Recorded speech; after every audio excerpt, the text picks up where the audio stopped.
helicopter came of age as a machine of war in the low-intensity environment of Vietnam.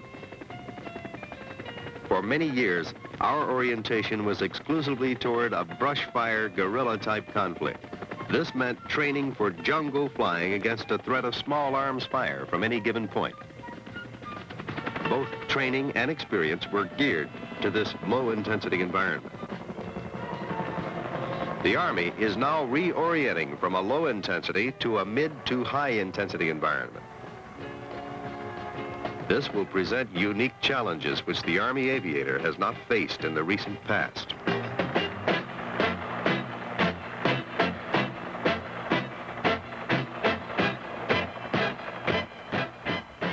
Unlike Vietnam, the mid to high-intensity battlefield is a structured, conventional, or nuclear type of warfare. The FEBA, or forward edge of the battle area, is where the two forces meet. Sometimes the FEBA will be penetrated by reconnaissance patrols or concentrated attacks so that the line will reflect a fluid situation and have considerable depth. In this mid to high intensity battlefield, Army aviators will function as an integral component of the land battle, with helicopters assigned as an organic part of a ground unit. Attack helicopters will be used both on offense and defense as part of the combined arms team. The aviator will have to know what a ground commander is thinking and how to incorporate himself into the overall operation. The threat dictates that the flight environment in the forward edge of the battle area will most likely be that of nap of the earth. This environment requires unique knowledge and skills in flying and navigation. Extensive nap of the earth flight training will minimize aircraft vulnerability during the accomplishment of the mission.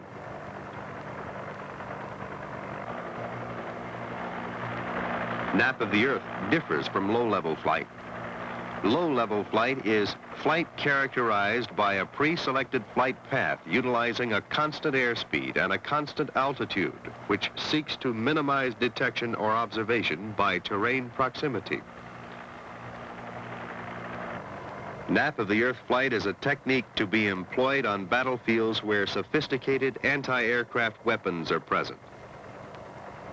Nap of the earth flying is flight as close to the earth's surface as vegetation and obstacles permit, along a pre-planned route, utilizing the contours of the earth and all available cover and concealment. Airspeed and altitude, which are variable, are influenced by the enemy situation, terrain, obstacles, weather, and ability of the crew to navigate and maneuver the aircraft. Slower airspeed will probably be required while maneuvering in the forward edge of the battle area because of the continuous need for the pilot to analyze contour lines and determine cover and concealment. If we top that hill, we'll leave ourselves wide open. Let's stop this side and take a good look. He is also continuously conducting an area of operation analysis to determine likely air defense sites, observation posts, and likely avenues of approach being utilized by enemy elements. Get down, I saw a gun emplacement, 500 meters, 1 o'clock. We'll skirt this ridge. About 500 meters to the east, we should find a pass through the hills, and we'll take a good look from there.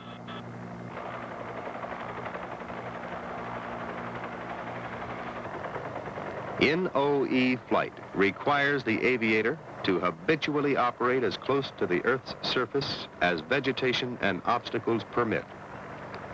It requires more navigational skills than in other flight techniques, including a knowledge of the precise location of the aircraft at all times. To accomplish helicopter operations successfully on this type of battlefield will require a complete knowledge of the enemy threat capability and the techniques and tactics necessary to defeat or avoid those capabilities.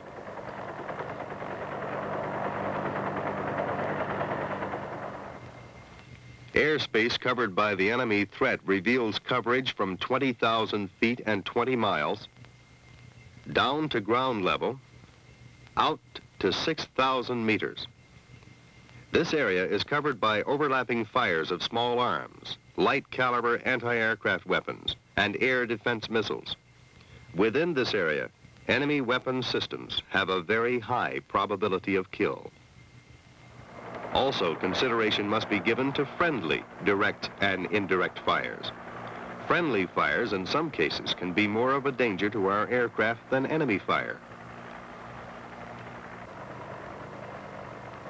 If the aviator flies as close to the Earth's surface as vegetation and obstacles permit, he obviously avoids detection and increases his survivability. Nap of the Earth flight, therefore, becomes a mandatory technique to be learned for employment in the mid to high intensity environment. Effective operations in this environment will require a knowledge of composing, briefing, and executing a tactical operations order. As the aviator, you will receive the standard 5-paragraph field operation order, most likely verbally. Posture, with teams Charlie and teams Bravo continuing in their defensive posture and will, approximately 16 to 24 hours, move forward in a coordinated attack. Your mission is to resupply teams Charlie and teams Bravo. I have some maps, or correction then, and aerial photos here of the landing zones that we suggest that you use to resupply them. The landing zones for Team Charlie is at this crossroads. For Team Bravo is the northern approach of an old abandoned airfield. The order will include the enemy and friendly situation, the mission, its execution, administration and logistics, command and signal information. Armed with map and overlay, you will be required to analyze the area of operation in which combat is anticipated. You know your locations, your corridor, who you're working for, what your mission is, the on-station time, their radio frequencies, etc. Now you must determine how you're going to get there. You will select your own route using terrain analysis to figure it out. This requires knowledge of the various conventional battlefield control measures, their meaning, and restrictions. You will have to select covered and concealed routes through map study and interpretation. In effect, you will be saying, we'll call in 5 minutes before we reach our point of destination. Now, from this point here, whatever points around here will be able to see our aircraft within the range of their weapons. In this high ground area around here. Yeah, that's a good possibility. In Vietnam, many units worked the same area for a year, and pilots knew the terrain. In Europe, for example, you may move as much as 25 kilometers a day into areas of operation which have not been previously occupied by friendly forces. You'll need your maps like you've never needed them before. Before takeoff, you will brief your crew so that everyone is thoroughly familiar with the mission. Is the aircraft ready to go? Yes, sir. Okay. Now, ground units will be expecting a chopper along this corridor at 0800. If we wander outside this corridor, we run the risk of being shot down by our own people. Now, our mission is to resupply Charlie and Bravo teams at these 2 points.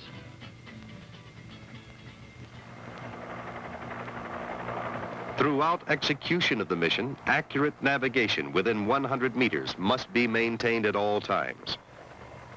Being off course by only a few meters may be disastrous. Map and aerial photo study and interpretation are constantly employed for maximum cover and concealment. In this hostile environment, proper radio discipline and security are vital.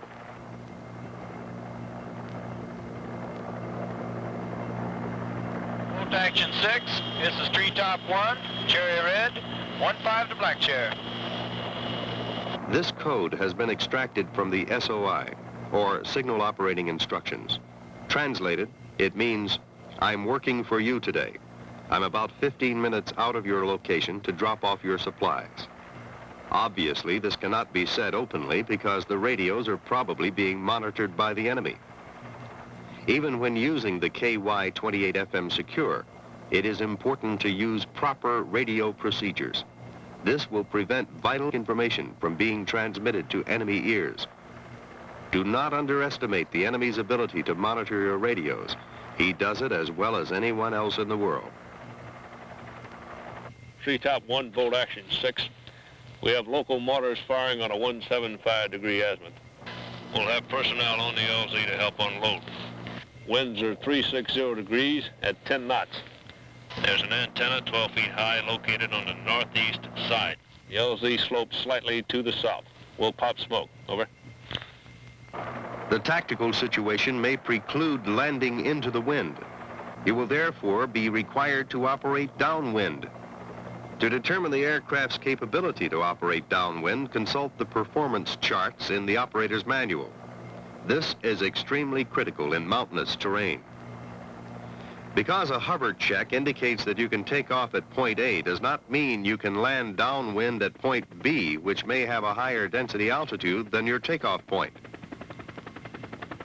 This is only one of many safety hazards related to NOE flight. Check the dash 10 and see if your aircraft can do the mission. Don't try to guess what your aircraft can do.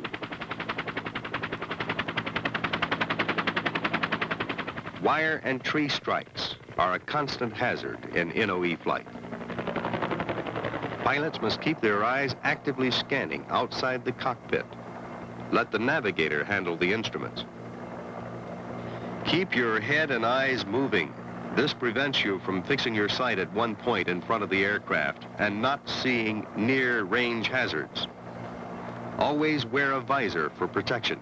It must be free of scratches. Sun glare can cause sudden blindness. Windscreens must also be clean and free of scratches. There will always be the threat of emergency situations, such as low side governor failure or engine failure. Because of limited altitude and airspeed, there will be little time to react properly. You must therefore ensure a thorough pre-flight inspection and drain the fuel after each refueling. Check for contamination and have full confidence in the aircraft. Nap of the Earth flight is not an entity unto itself. It is a technique, a tactic, to be employed whenever necessary to avoid detection and acquisition by enemy air defense or visual sighting.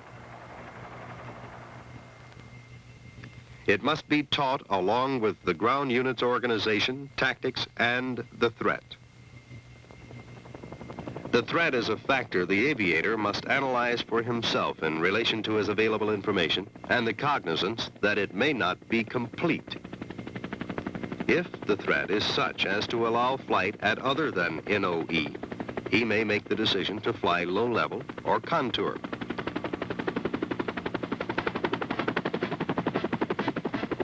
But if there's a need to fly NOE, he must know how to do that as well. Basic and IP courses are conducted at the U.S. Army Aviation School using broad tactics. This includes training in land navigation. A terrain walk provides on-site interpretation values without performing actual flight. He must learn to use contour lines, hills, valleys, draws, as opposed to road intersections, wires, and towers that can be seen from altitude. Along with low-intensity training, he will be trained in mid to high intensity, so that when he graduates, he has been exposed to flying NOE, just as he has shown the other fundamentals of the profession. NOE flight is another technique in his arsenal of skills. In addition, units will conduct their own training in day and night NOE, utilizing tactics needed for their assigned mission. The aviator can no longer be merely a helicopter pilot. He must have extensive knowledge of tactics, how the ground unit operates, its mission, the enemy, and friendly situations on the ground. and the art of terrain interpretation from map contour analysis, so that he can employ his aircraft as an integral component of the ground battle. To ensure the survivability of the helicopter in a mid to high intensity environment, the aviator must have a knowledge of the enemy threat and the skills to defeat or avoid it. Nap of the Earth flight is a technique which can be used to this advantage.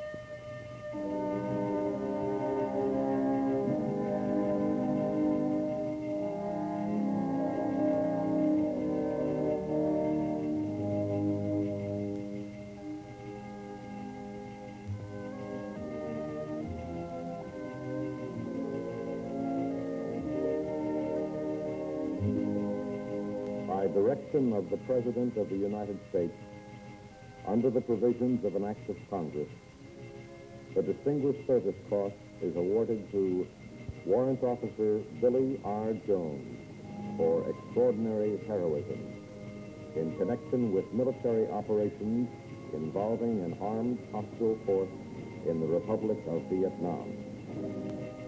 While serving as an armed helicopter commander, Warrant Officer Jones demonstrated decisive leadership, fortitude, and professional skill while participating in an air mobile mission in support of the Army of the Republic of Vietnam in the vicinity of Ben Cat in Binh Dong Province, Republic of Vietnam. Warrant Officer Jones's mission required him to fly as wingman for his commander, as the two armed helicopters performed a reconnaissance of a proposed landing zone. The lead helicopter came under withering anti-aircraft fire from a heavy machine gun emplaced at one end of the landing zone.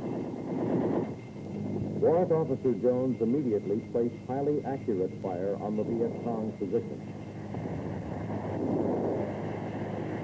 He continued to advance while firing to destroy the enemy position. As he pressed the attack, his aircraft was taken under fire.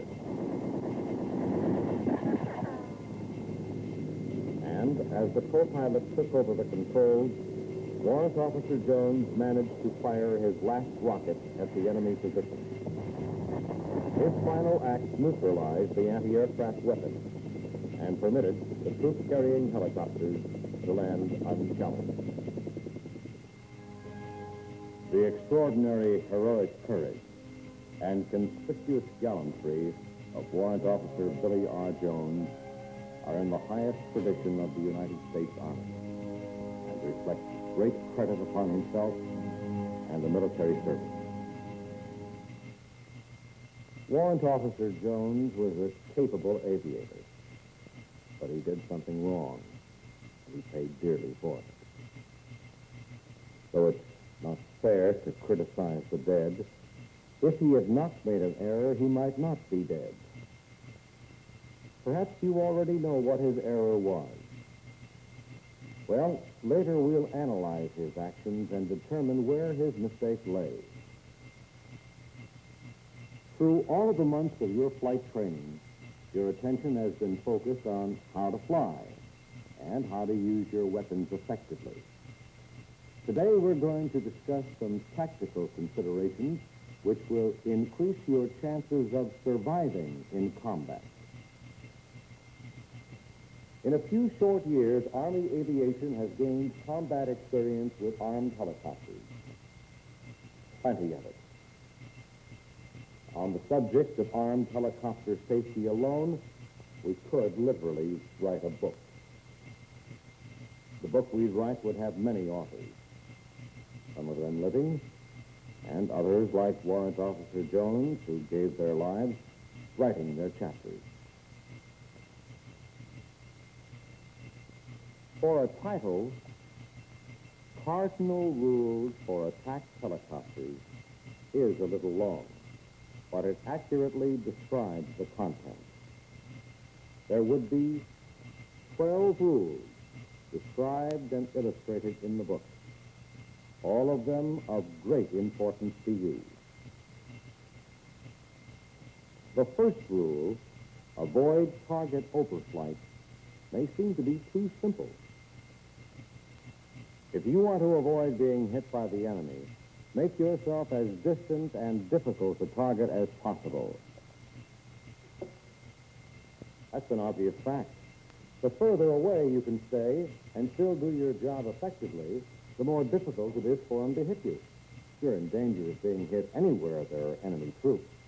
But statistics from Vietnam indicate that approximately 40% of the hits taken by aircraft were received in direct fire support missions during target attacks.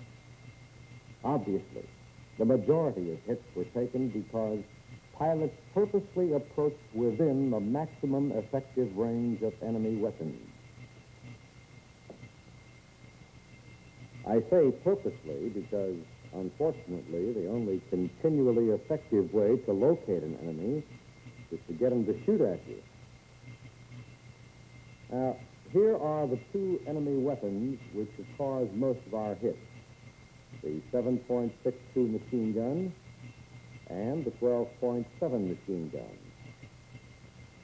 Their light machine gun has a slightly less effective range than ours, only 500 meters. Their heavy machine gun has an effective range of 2,000 meters.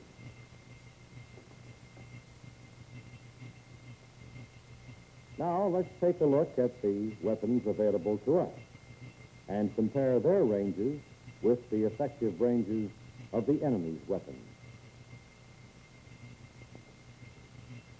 Our longest effective range is the wire-guided missile, 3,500 meters. Our shortest is the 7.62 machine gun, 750 meters. Now, we can see that an attack on a light machine gun position can be made with any of our weapons without coming within its effective range. Their heavy machine gun is a tougher target. It has a greater effective range than our 40-millimeter grenade launcher or either of our two light machine guns. The obvious answer to this problem is don't attack a weapon which can outshoot your weapon. And if you are armed with a more effective weapon, use it from a range beyond the effective range of their weapon. Right now you're probably saying, yeah, that's easy to say, but it doesn't work that way in the field. And you're right. It's a good rule, but it sometimes has to be broken. Break it as little as possible. You may have to approach within range of their weapons, but you should never, never overfly a target. Let's face it, we don't have a weapon system which can shoot beneath or behind our aircraft. Overflight gives you no advantage, but it gives your enemy a big one. At 2,500 meters rocket range, this is what an enemy gunner sees. A mere speck. Not much of a target for his gun.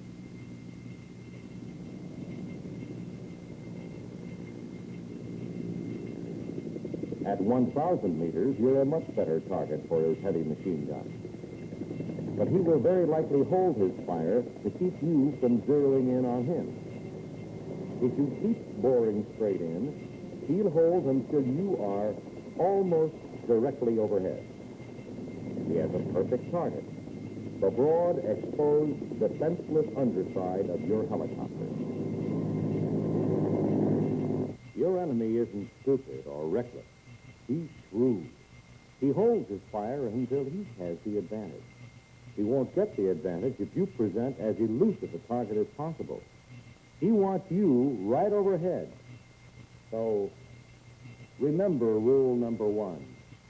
Avoid target overflight. Overflight presents you as the best possible target to an enemy on the ground. Rule number two. Avoid flight in the dead man zone. Well, that may sound pretty grim, but let me assure you that the danger involved is real.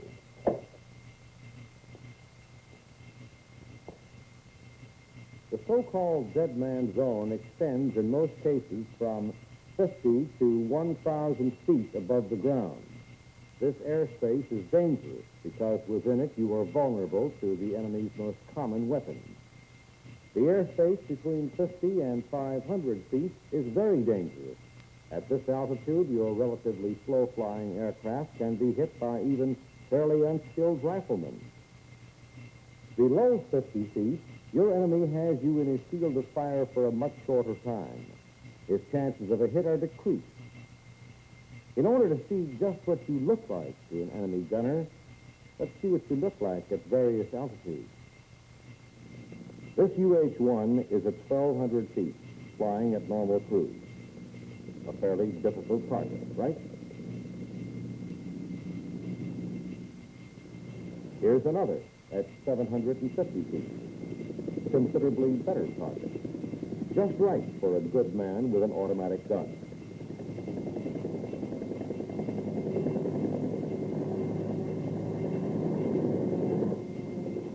At 250 feet, you look as big as a freight train, and you're just about as easy to hit. Now, watch closely. 50 feet, a big target, but a fast one. The area below 50 feet isn't recommended, but if a mission must be performed below 1,000 feet, then it is better to operate below 50 feet than in the airspace between 50 and 1,000 feet. Whenever a mission can be accomplished from a higher altitude, stay well above 1,000 feet and out of the dead man zone. These altitudes, 50 feet to 1,000 feet, apply only to areas where the terrain is level. And if it is a known fact that no heavy ground-to-air weapons 50 caliber or larger are in place. In mountain terrain, horizontal as well as vertical clearance must be considered. In a combat unit, the dead man airspace is determined by the local conditions. Different altitudes may be prescribed for various parts of an operating area, but you are always safer above 1,000 feet or below 50 feet. Stateside, the dead man airspace is probably the most frequently used airspace. In combat, it is used only when necessary to accomplish the mission. Now, how do you move through the dead man area to perform a low-level mission? That question is answered by rule number 3. Make a high reconnaissance first. High reconnaissance should always be performed whenever it is possible to do so. When security and surprise would be lost by high reconnaissance, diligent map reconnaissance must replace it. If the enemy is known to have heavy caliber ground-to-air weapons, a swift strike at consular altitude is more effective. If a low ceiling or low visibility would make it necessary to perform high reconnaissance in the dead man zone, it is usually better to play it by ear and approach at contour. When it is safe and practical, high reconnaissance can really help to make your mission safer and more effective. Let's see how a typical mission might be made more effective by high recon first. Here's a piece of terrain which has a little bit of everything. Forested hills, flat floodplains,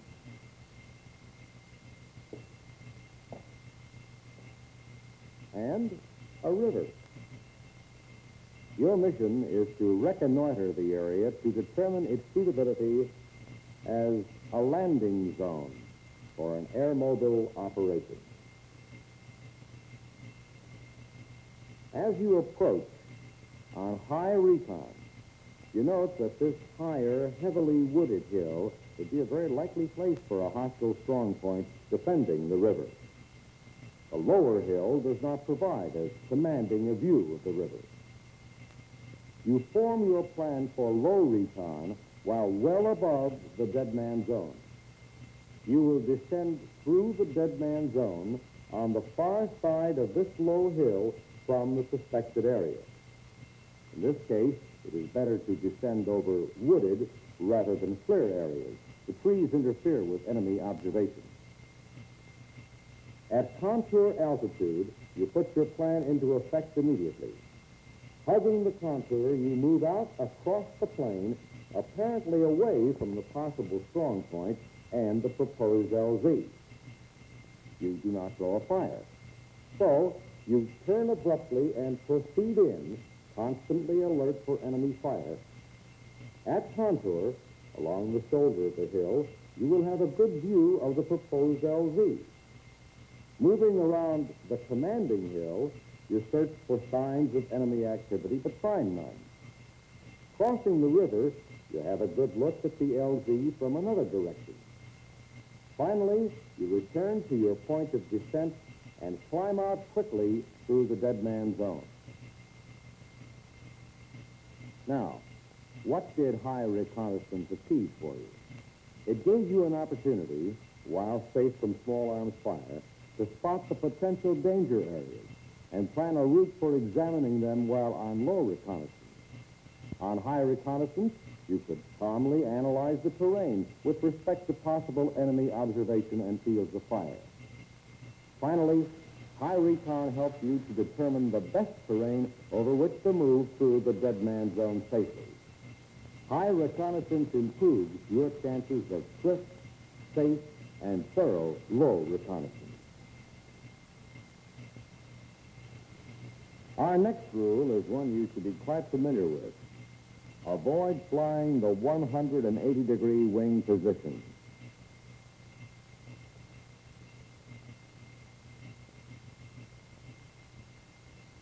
This rule, of course, particularly applies to low-level flight, but it is also important at all altitudes. The reason for this rule can be simply and clearly demonstrated. Now, let's assume this is a fire team on low reconnaissance. Fire team leader, the wingman. The wingman doesn't feel that rule number 4 is important. He spends most of his time following the leader, directly behind him. What does he see on the reconnaissance? Exactly the same ground that his leader sees. As far as observation is concerned, he might as well be back at his base. By avoiding the 180-degree position and maintaining free cruise 300 to 400 meters behind the leader, he can sweep a broad area, greatly increasing the team's total observation. While the fire team leader establishes the route and selects the areas to be observed, the wingman covers a wide path behind him. By maintaining slightly lower altitude, he can readily detect changes in the leader's course.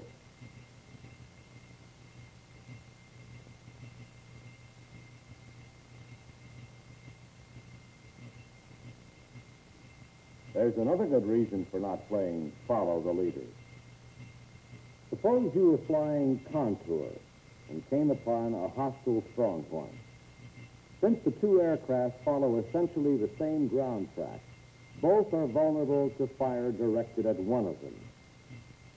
You can readily see how much advantage you gain by avoiding the 180-degree wing position.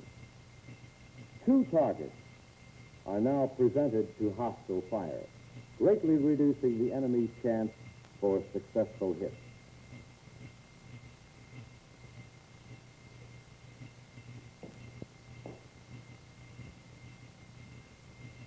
One of the primary advantages of the fire team is mutual support.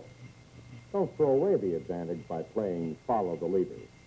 Avoid flying the 180-degree wing position. Equally important is Rule 5. Avoid flying parallel to terrain features. What terrain features? Why? We can answer that best by going back to our terrain board again.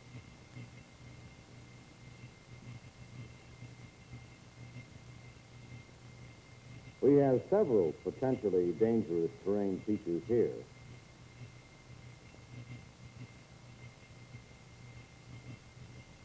Flying parallel with a road can be dangerous. Flying parallel with a river can be dangerous. Ridge lines and coastlines are also dangerous. In fact, any continuous line-like feature can be a source of danger. Why? Such places are natural points of concentration for enemy troops. Following a course parallel with them exposes you to attack. There's another more subtle reason, too. Suppose there are enemy units here on the bank of the river.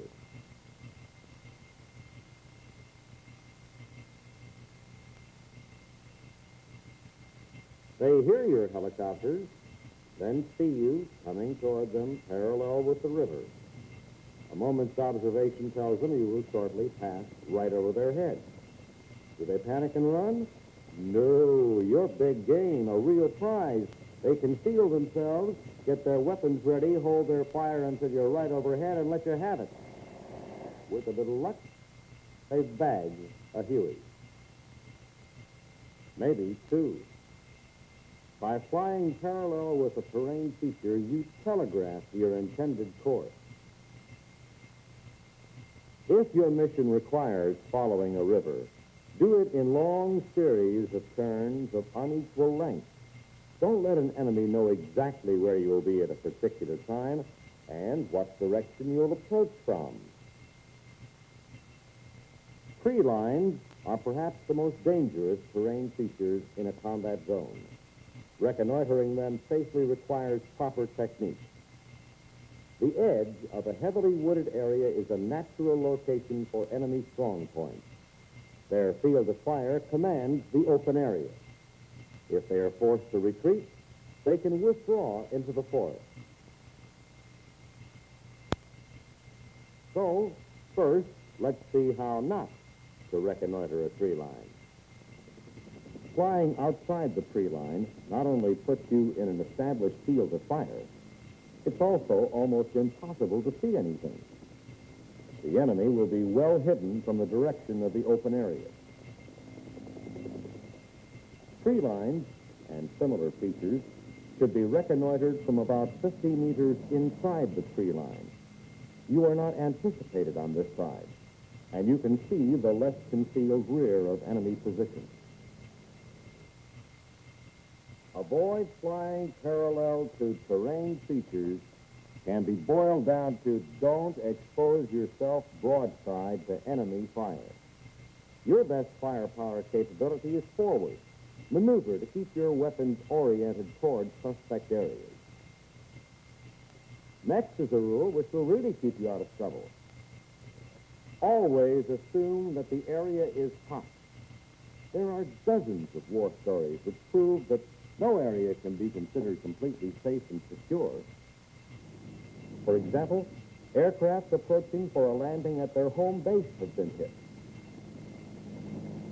Helicopters flying over downtown Saigon have been hit by rifle fire. In warfare without battle lines, no area is secure. In this kind of warfare, establishing set patterns of operation must never be permitted. When aircraft always land or take off in the same direction, the hostile gunner's job is made much easier. River patrols, following a set schedule and route, will eventually be answered. The only answer is to keep them guessing. Don't ever let them know where you'll be and when you'll be there. Even when an area has been heavily reconnoitered, it is not safe. There's a case on record which illustrates this point.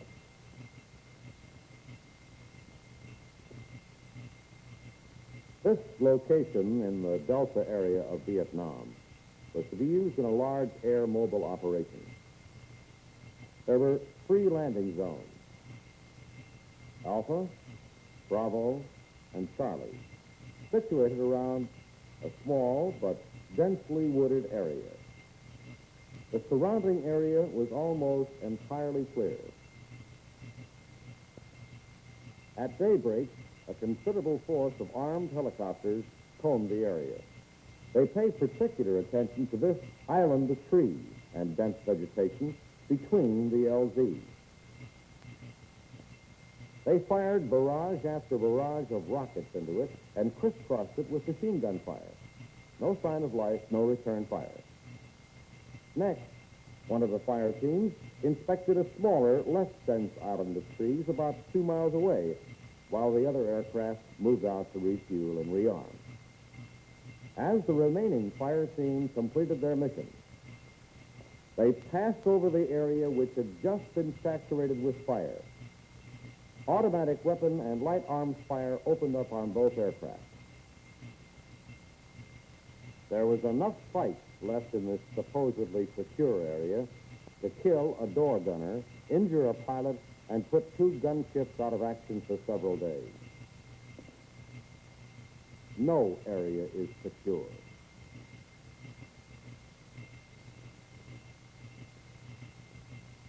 Even recon by fire does not assure that you can move over it safely. There is only one sensible way to proceed. Always assume that the area is hot. This rule, perhaps more than any other, can save your life. And this one can save the life of a fellow soldier. The worst radio call an aviator can hear is, "Cease firing, you're killing friendlies." It happens, and it shouldn't. It happens most frequently in fast-moving situations where fire teams are called in with no prior knowledge of the ground plan. Firing on friendly positions can be avoided, and the way it can be avoided is clearly stated in Field Manual 1-110, Armed Helicopter Employment.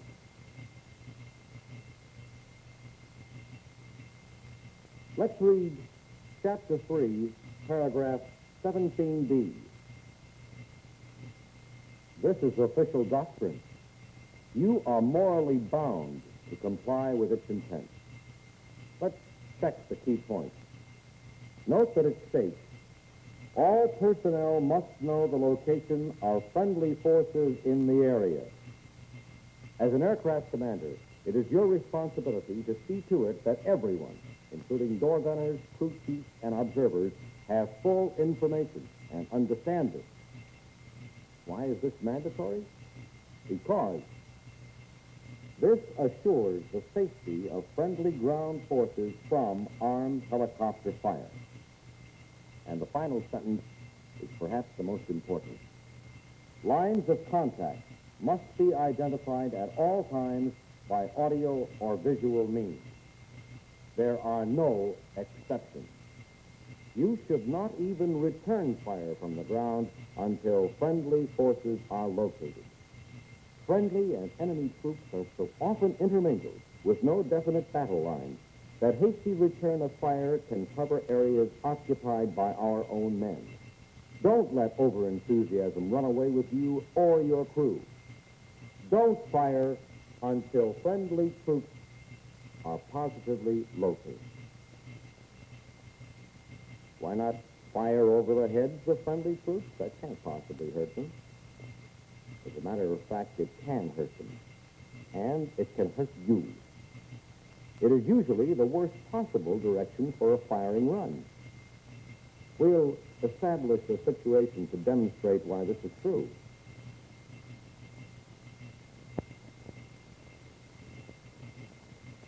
Let's say that our forces are on this lower hill attempting to cross this river, but they are denied access to the river by a hostile force on this higher hill. A helicopter fire team is called in to even up the odds. If you were the mission commander, how would you send your gunships in? Over the heads of the friendly force? If you did, you'd be flying right into the enemy gun barrels, which obviously are oriented towards the friendly force. You would be attacking a long, narrow objective broadside, getting minimum advantage from the beaten zone of your weapon. For these reasons, it is never wise to make a target run over the heads of friendly troops. If you attack from one flank or the other, you will not have as many guns pointed at you, and your weapon's beaten zone will conform to the shape of your target. Your advantage is almost always increased by attacking from a flank rather than over the heads of a friendly force. An overhead firing run can also hurt friendly troops.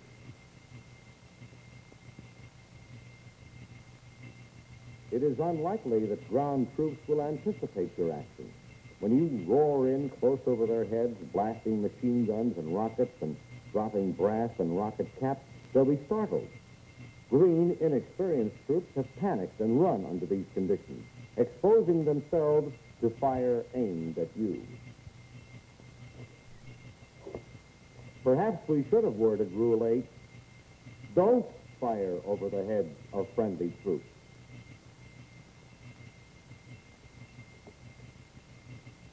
The next rule is self-explanatory.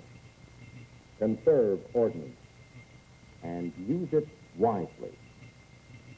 Economical use of ordnance is a universal rule in warfare.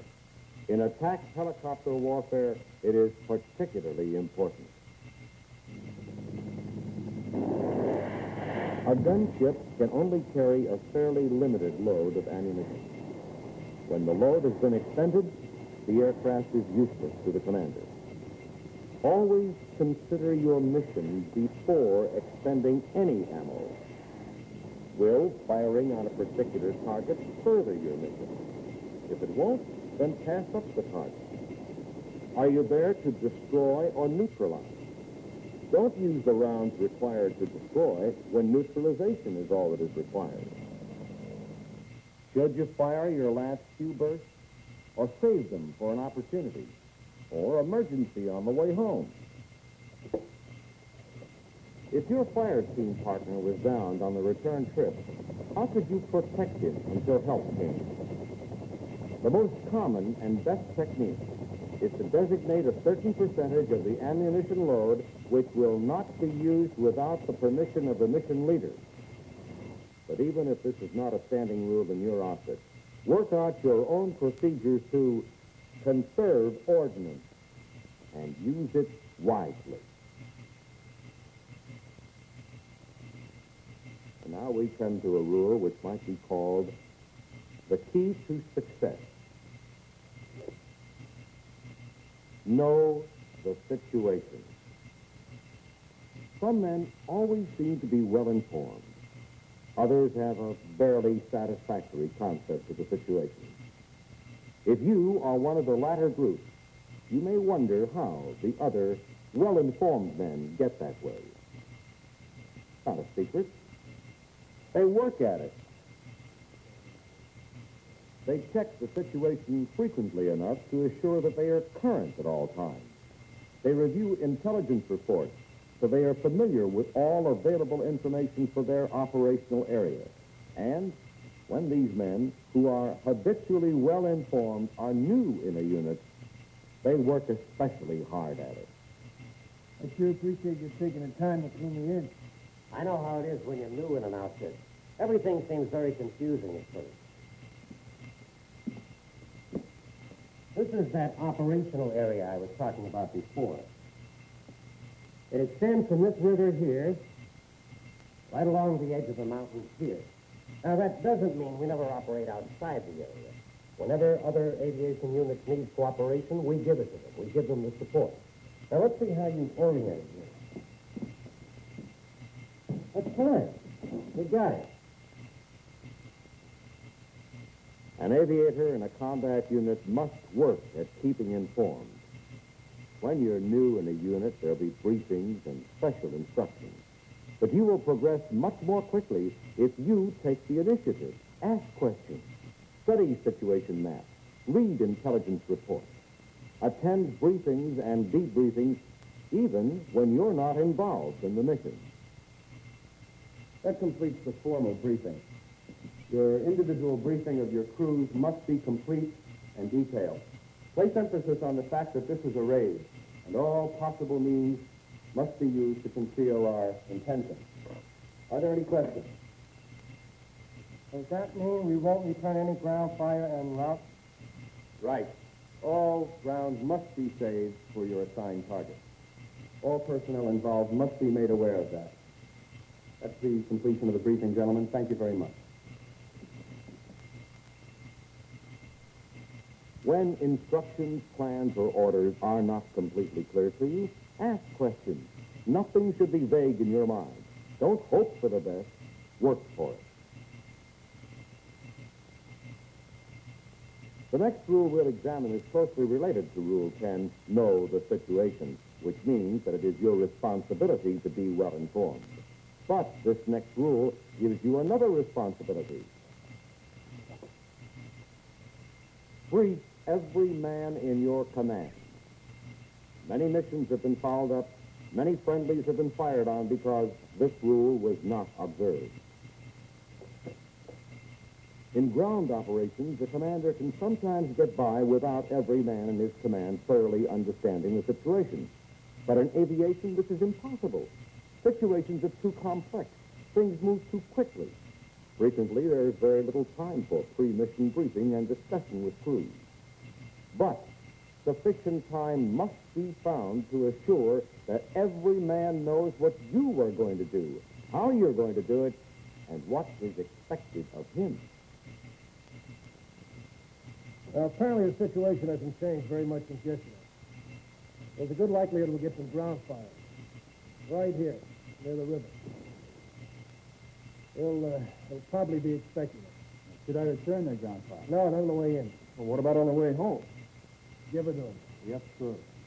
That heavy machine gun we apparently knocked out yesterday may still be operating. It's very likely that they will have repositioned it somewhere here along the river. Even in very informal briefings, the standard 5-paragraph field order is the most reliable format for assuring thoroughness and comprehension. When a mission is completed, hold an informal debriefing. Evaluate the effectiveness of your mission. Learn from your successes and from your mistakes.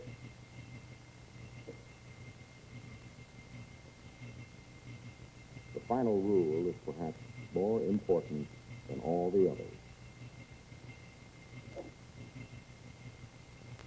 Take your time.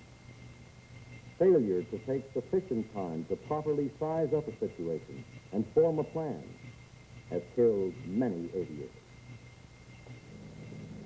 It killed Warrant Officer Billy R. Jones. Now that we know the cardinal rules for attack helicopters, let's review Jones's final moments.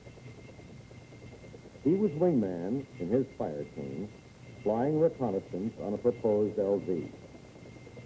His fire team leader was fired on by a heavy machine gun and placed at one end of the LZ. Jones did the right thing immediately. He fired on the hostile machine gun from a safe distance to suppress its fire and protect his team leader. Up to this point, Warrant Officer Jones's actions were excellent. But then he broke a cardinal rule. He did not take time to plan a coordinated attack with his teammates. He flew straight into the muzzle of the hostile gun. He did not inform his team leader or his crew of his intentions. His determination overwhelmed his good sense and his training.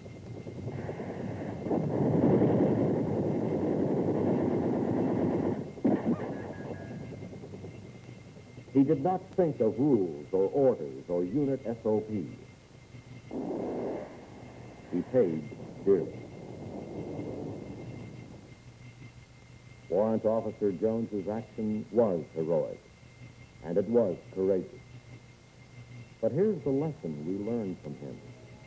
He could have been a live hero if he had not ignored the rules. You must learn to live by them, for they can save your life. The rules can also win battles. Your life is most important to you, but your life is also important to the whole combat effort. You can't return to fight tomorrow if you don't get home today.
Wire strikes. There's another one. Ask me, it doesn't make any sense.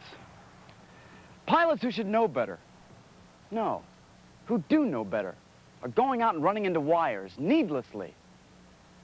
It just doesn't make any sense at all.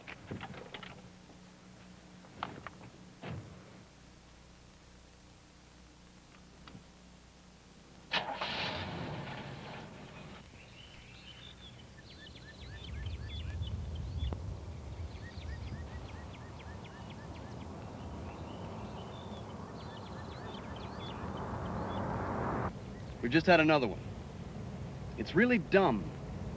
Good, conscientious, reliable pilots are getting mangled for the stupidest reasons. Carelessness, not taking the time to plan, not checking the hazard map, unauthorized terrain flying, not following doctrine. And I'm not talking about the 10% losers either. I'm talking about good pilots like me, like you. Let me give you some examples. In this case, the pilot had maybe 600 total hours in helicopters. Well, one afternoon he goes out to this Cobra, and it needs 45 minutes to its next intermediate inspection. So he decides to put the time on the aircraft. He gets another pilot to go along with him, and the pair of them take off and head south. Well, they're tooling along about 3,000 feet AGL when they come to a river. Yeah, you guessed it. They decide to do a little terrain flying up the river. Really asking for it. Anyway, they fly up the river about 600 feet AGL for a while without seeing any wires or high trees. But they do see a boatload of fishermen. So they turn back for a closer look.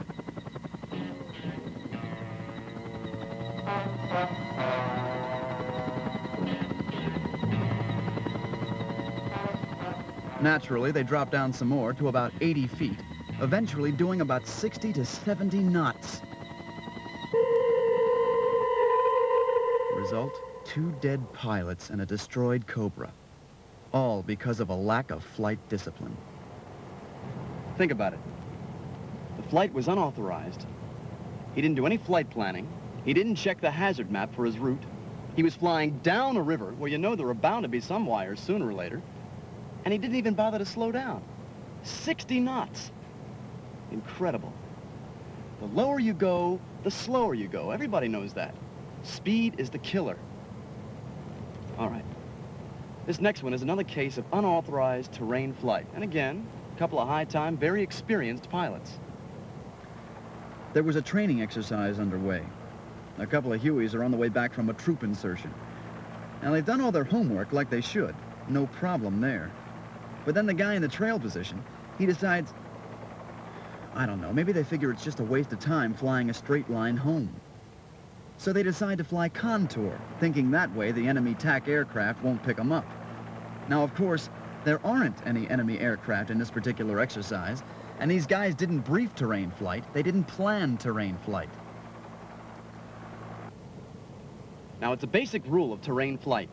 You've got to expect to find wires strung between any two high points of ground, or between poles, or between any pole and a nearby house or other structure. I mean, that's just common sense, right? But here they are, flying extremely low. Unauthorized, unplanned, too low and too fast. Several times the skids get into the treetops. The crew chief tries to tell the pilot like he's supposed to, but he's just a kid, a PFC who only made crew chief 3 weeks before. The pilot tells him not to worry about it. They're on the lookout for wires, of course, but they're doing 80 knots. After the main rotor disintegrated, they fell in almost vertically, tail low. Chalk up 2 more dead pilots, 1 critically injured crew chief, and another destroyed aircraft to a lack of flight discipline. Now, don't go getting the idea that planned, authorized terrain flight is where the problem is. There are inherent risks in terrain flight. However, when you plan these flights the way you're supposed to, there's no great risk involved. Listen to this. 93% of all wire strike mishaps occur outside the authorized terrain flight environment. 93%. Most occur during contour flight. Okay. I got just one more story I want to tell you. And this one's a little different. Wire strikes can happen to anybody. It's not just the cowboys out hot dogging who fly into wires. In this situation, a girl was missing from a camp out near a river, and authorities had asked the Army for some help in search and rescue. So the unit sends out 2 pilots. They did their flight planning okay, except, of course, there's no hazard map for this area. Naturally, there was a high recon bird provided, right? Well, there should have been, but nobody thought of it. Poor supervision. They see something along one bank that seems to be someone waving, so they start dropping down for a closer look. Both of them are busy trying to see what it is. Nobody's looking for wires.